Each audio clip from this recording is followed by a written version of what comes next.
Assalamualaikum warahmatullahi wabarakatuh. Perkenalkan, di sini nama saya Ridho. Di sini saya akan menjelaskan mempresentasikan dari hasil laporan keuangan dari PT Hutama Karya, di mana ini adalah tugas akhir dari analisis laporan keuangan. Di sini saya akan menjelaskan analisis perbandingan keuangan yang pada tahun 2022 dan 2021, yaitu pada kas dan setara kas itu mengalami kenaikan sebesar 12 miliar 796 juta atau sekitar 59%, yaitu pada tahun 2021 21 juta 205.000 ke 33 miliar 906.160.000. Dan piutang usaha di sini ada 3, yaitu piutang usaha pihak ketiga dan berelasi, di mana keduanya yang pertama mengalami kenaikan, yang pertama mengalami penurunan dan yang kedua adalah mengalami kenaikan, di mana yang kenaikan yaitu sebesar 36,26% dan yang mengalami kenaikan yaitu 12,44%, di mana hal ini terjadi karena adanya pembayaran atau penjualan dengan kredit. Lalu ada piutang retensi bersih, yaitu ada pihak ketiga dan pihak berelasi, di mana pihak ketiga dan berelasi ini juga mengalami penurunan dan pihak ketiga mengalami kenaikan, yaitu sebesar 36,26% dan 44%. Yang terjadi karena kalau yang penurun itu terjadi karena beberapa faktor seperti peningkatan pendapatan dan pelayanan. Lalu selanjutnya ada tagihan bruto ketiga mengalami kenaikan yaitu 519.000, di mana dari 44.462 ke 43.943.000. Hal ini terjadi karena penurunan ini dikarenakan penggunaan pelayanan, perubahan kebijakan tarif atau peningkatan efisiensi operasional. Lalu di sini ada tagihan bruto berelasi mengalami kenaikan sebesar 53.841 atau sebesar 24,53% dari tahun 2021, yaitu 1.605.503, dan pada tahun 2022 yaitu sebesar 2.772.772.000.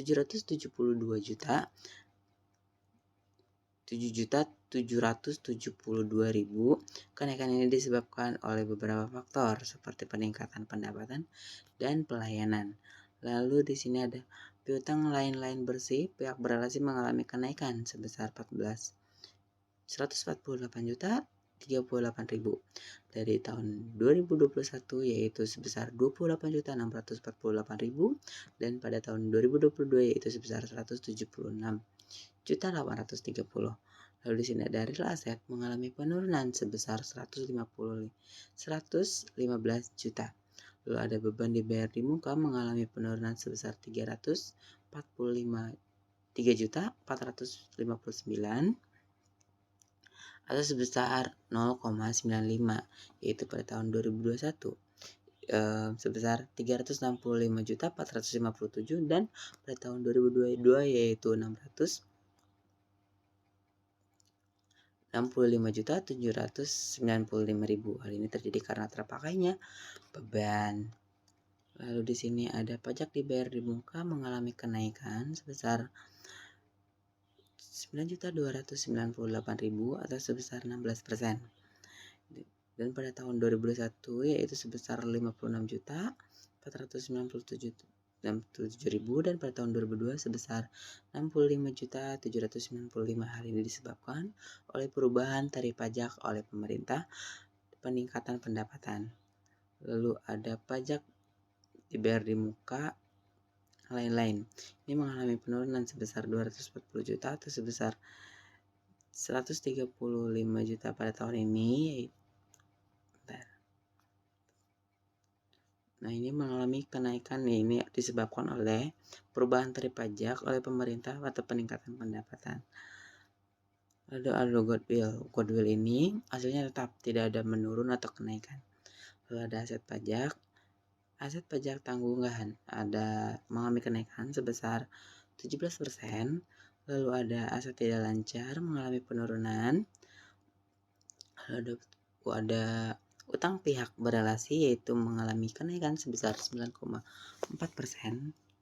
Hal ini terjadi karena adanya pembelian dagang dengan cara kredit. Lalu di sini ada juga utang usaha berelasi yang mengalami penurunan sebesar 11 juta atau sebesar 59%. Ini disebabkan oleh pembayaran utang. Lalu ada peminjaman utang jangka pendek ke bank mengalami kenaikan sebesar 273 juta 378 ribu atau sebesar 54, dan ini terjadi karena pinjaman ke bank. Lalu ada pinjaman jangka pendek utang non bank pada tahun 2022 tidak ada pinjaman. Utang meretensi pihak ketiga mengalami penurunan sebesar 27,28 karena hal ini terjadi karena adanya pembayaran utang. Lalu ada uang muka kontrak jangka pendek mengalami penurunan sebesar 8,11%. Lalu ada bunga aktual provinsi mengalami kenaikan sebesar 23%. Lalu ada pinjaman jangka panjang bank mengalami penurunan sebesar 56%. Hal ini terjadi karena pembayaran utang jangka pendek ke bank. Lalu ada medium term notes pada tahun 2021. Adanya pinjaman jangka panjang sebesar 1.893.999.000. Sedangkan pada tahun 2022 tidak ada pinjaman jangka panjang medium term notes. Lalu pada utang obligasi pinjaman jangka panjang yaitu adanya pinjaman jangka panjang pada tahun 2021, sedangkan pada tahun 2002 tidak ada pinjaman. Lalu ada pendapatan ditangguhkan mengalami kenaikan sebesar 306%. Lalu di sini ada liabilitas pajak ditangguhkan mengalami kenaikan sebesar 142.590 atau sebesar 82%. Lalu ada utang tidak lancar pihak ketiga yaitu tidak pada tahun 2021 tidak ada, akan tetapi pada tahun 2022 ada yaitu sebesar 65.467. Lalu ada lembar saham yang beredar mengalami kenaikan yaitu sebesar 19 juta lembar. Hal ini disebabkan oleh banyaknya jumlah lembar saham yang beredar. Cadangan revaluasi aset pada tahun 2021 dan 2022 tidak ada kenaikan, tidak ada penurunan yaitu sebesar 636 juta 225.000. Lalu ada pendapatan pada mengalami kenaikan yaitu sebesar 3.723.540 atau sebesar 18%. Pada tahun 2021 yaitu 20.784.998. Pada tahun 2022 yaitu sebesar 24.208.538. Lalu ada beban pokok pendapatan mengalami penurunan yaitu sebesar 2.463.032.000. Lalu ada laba bruto mengalami kenaikan sebesar 2.463.032.000 atau mengalami kenaikan sebesar 13,5%. Lalu ada beban pajak penghasilan yang mengalami penurunan sebesar 430 juta. Lalu ada rugi sebelum pajak dan rugi setahun berjalan dan rugi per saham. Semuanya mengalami penurunan kecuali rugi sebelum pajak yaitu mengalami kenaikan sebesar 192%. Hal ini disebabkan karena meningkatnya beban pajak dan penghasilan. Sedangkan yang mengalami penurunan yaitu ada mengalami penurunan sebesar 42,3%. Nah, itu adalah hasil dari analisis interpretasi dari perbandingan laporan keuangan. Selanjutnya ada tren, di mana tren interpretasi kasnya yaitu kas pada tahun 2022 sebesar 159% dari kas yang ada pada tahun 2021. Uang kas pada tahun akhir 2022 mengalami kenaikan sebesar 59%. Lalu ada piutang pihak ketiga, yaitu pada tahun 2002 mengalami kenaikan itu sebesar 63,74% dari piutang tahun lalu, itu pada tahun 2001. Piutang ketiga pada tahun 2022 lebih kecil 36,26% jika dibandingkan 2021. Piutang berelasi pada akhir tahun sebesar 775,47 dari piutang berelasi tahun lalu, yaitu tahun 2021. Piutang pihak berelasi pada tahun 2022 sebesar piutang pihak berelasi pada tahun 2022 lebih kecil, yaitu 24% dibanding 2021. Tagihan bruto itu pada akhir periodenya yaitu 146%. Lalu pada tahun ini tuh mengalami kenaikan sebesar 25% dibanding tahun lalu. Persediaan itu akan mengalami turun yaitu 18%. Aset real estate yaitu mengalami turunan juga sebesar 15%. Pajak penghasilan yaitu mengalami kenaikan sebesar 116% dibanding tahun lalu. Terus pajak lain-lain juga mengalami turun yaitu 13%. Beban bayar di muka yaitu turun juga sebesar 0,18%. Aset tetap bersih mengalami kenaikan lebih kecil sebesar 5,92%. Lalu ada aset jalan tol yaitu mengalami naik sebesar 18,81%. Lalu ada goodwill ini sama tidak seperti yang saya jelaskan tadi, tidak ada mengalami kenaikan ataupun penurunan. Lalu ada piutang usaha yaitu mengalami kenaikan sebesar 9,4% atau lebih besar dari tahun lalu yaitu 109%. Lalu ada pihak utang berelasi mengalami kenaikan juga sebesar 59%. Pinjaman ke bank yaitu 54 juta mengalami kenaikan 54,78%. Liabilitas mengalami kenaikan sebesar 62,82%. Dan uang muka kontrak mengalami kenaikan sebesar 583%. Lalu ada pendapatan ditangguhkan yaitu menaik juga sebesar 406% dibanding tahun lalu. Nah, sekarang interpretasi tren pada tahun yang laba rugi yang tadi di neraca. Itu pendapatan juga mengalami kenaikan sebesar 18%. Beban pokok pendapatan juga mengalami kenaikan sebesar 113%.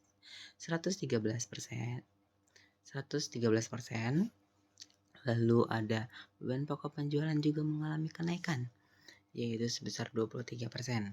Lalu ada laba usaha sebesar 46%. Lalu beban pajak final yaitu mengalami kenaikan sebesar 25%. Rugi tahun berjalan juga mengalami kenaikan itu sebesar 25%.